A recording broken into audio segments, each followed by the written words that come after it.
Nous cliquons sur l'onglet perte de charge singulière. Et nous voilà devant l'interface de calcul des pertes de charge singulières. Alors pour calculer une perte de charge singulière, nous allons choisir l'élément que nous traversons. Par exemple, ici un cône. Nous allons rentrer le débit de notre réseau. On va rentrer l'angle du cône. Le grand diamètre, on va faire un cône qui va nous permettre de rejoindre notre partie rectiligne qui avait un diamètre de 110 ici, à la partie qui avait un diamètre de 200. Donc un petit diamètre de 110 et un grand diamètre de 200. Le débit c'est toujours 50 mètres cubes. On peut regarder un petit peu la vitesse de notre fluide dans notre cône à titre informatif et calculer la perte de charge dans notre cône divergent. Nous voyons la fiche de résultats individuels pour ce cône qui s'affiche. Nous pouvons bien sûr l'enregistrer ou l'imprimer. Les résultats ici affichés. Et donc notre inventaire de perte de charge actualisé avec une nouvelle ligne, comprenant donc le cône divergent de diamètre 200 et de diamètre numéro 2 de 110, affichant une perte de charge ici de 191 pascal. Nous allons traverser aussi, disons, un coude.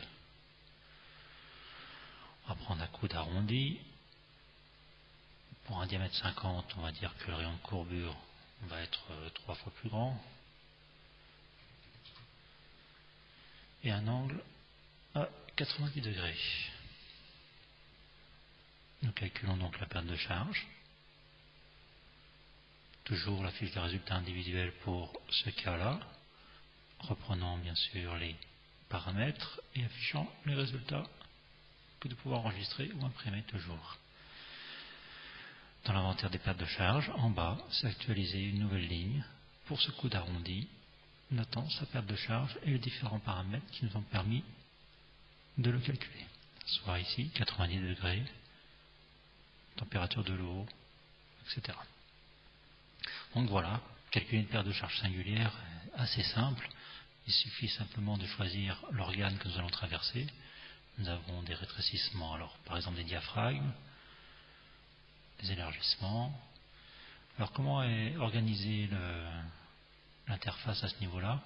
Vous avez les catégories, donc rétrécissement, élargissement, raccord, cône, coude, vanne et d'autres éléments, nous verrons plus tard.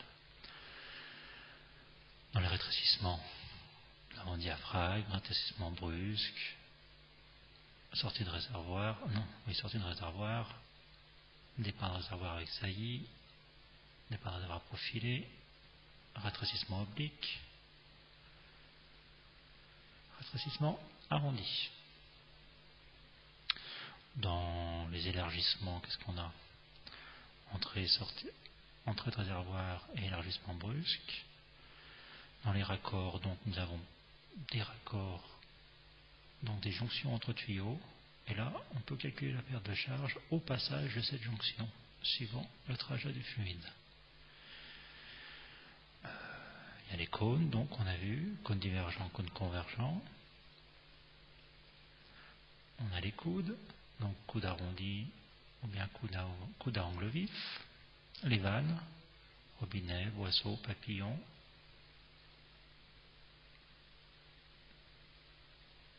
Ou bien encore les éléments éditeurs qu'on verra plus tard. Voilà donc pour le calcul des pertes de charge singulières.